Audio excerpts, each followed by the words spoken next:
হেরে গেল ব্রাজিল, ভেঙে গেল হাজারো ব্রাজিল ভক্তদের স্বপ্ন। আসলে এই হার আমরা কোনোভাবেই মেনে নিতে পারছি না। আমরা মন থেকে চাইছিলাম যে আসলে নেইমারে একটা বিশ্বকাপ নেবে, এটা আমাদের স্বপ্ন ছিল। কিন্তু আসলে ব্রাজিল ভালোই খেলেছে, কিন্তু একটা গোল আসলে কোনোভাবেই তার ভিতরে প্রবেশ করাতে পারলো না। এটা আসলে তার কপালে ছিল না। হয়তো অনেক সুযোগ পেয়েছে এবং কি দুইটা প্ল্যান্টিক শটও পেয়েছে, কিন্তু একটা আসলে গোল দিতে পারছে আর একটা দিতে পারে নাই, যার কারণে আসলে তাদের এই বিশ্বকাপ থেকে বিদায় নিতে হয়। বিশ্বকাপ খেলা হয় 4 বছর পর পর, কিন্তু ব্রাজিল সাপোর্ট করি, পরবর্তীতে ব্রাজিল সাপোর্টই করব।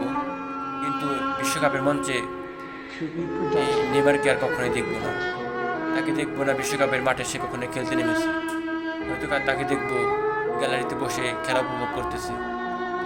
এটা আসলে ব্রাজিল সাপোর্টারদের জন্য একটি দুঃখজনক ব্যাপার। কিছুই করার নেই। আসলে আমরা তো শুধু মাঠের বাইরে থেকে খেলা দেখি, আমাদের থেকে হয়তো তাদের আরও বেশি কষ্ট হচ্ছে। তারপরেও আসলে তাদের এই মঞ্চ থেকে বিদায় নিতে হচ্ছে।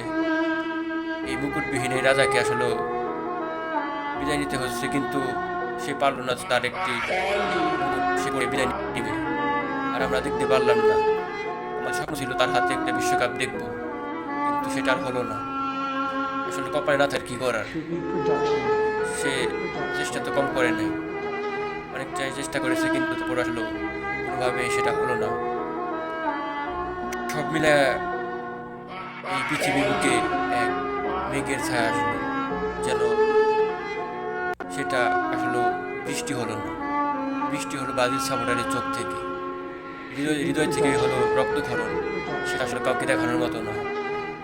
আসলে একজন ব্রাজিল সাপোর্টারই বুঝবে এই ব্রাজিলের হারে আসলে মানুষের, প্রত্যেকটা ব্রাজিল সাপোর্টারের কতটা কষ্ট হয়েছে।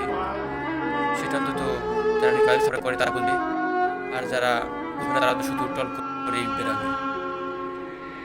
তো বলার মতো অনেক কিছু আছে, আসলে বলতে গেলে তো অনেক কিছু বলা যায়। তো কি বলবো, আর বলার মতো ভাষা খুঁজে পাচ্ছি না। এইভাবে যে বিদায় নিতে হবে সেটা বাদে একটা ব্যাপার, কল্পনা করি নাই। দেশ এবং কি বিদেশের কোটি কোটি ভক্তদের মনের আশা পূরণ হলো না। ইনশাল্লাহ একদিন পূরণ হবে, এই আশা নিয়ে আমরা সারা জীবন এই ব্রাজিল সাপোর্টই করে যাব।